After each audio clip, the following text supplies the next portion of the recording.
Bonjour, aujourd'hui je vais vous parler de la collaboration. Le 24 octobre 1940, le maréchal Pétain, chef de l'État français et donc du régime de Vichy, rencontre Hitler, chancelier du Troisième Reich, chef de l'État nazi, à Montoire dans le Loir-et-Cher, en zone occupée.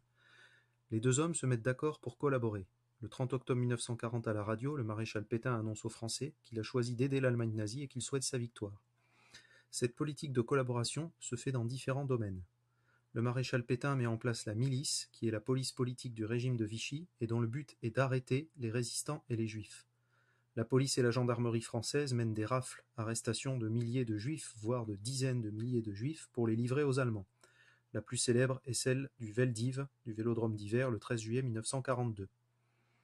Il crée aussi la LVF, Légion des volontaires français contre le bolchevisme, dont le but est de recruter des volontaires pour aller combattre l'armée rouge en URSS aux côtés de l'armée allemande. Certains vont même plus loin dans la collaboration en s'engageant dans la Waffen-SS comme Jacques Doriot, chef du Parti populaire français, un parti d'extrême droite.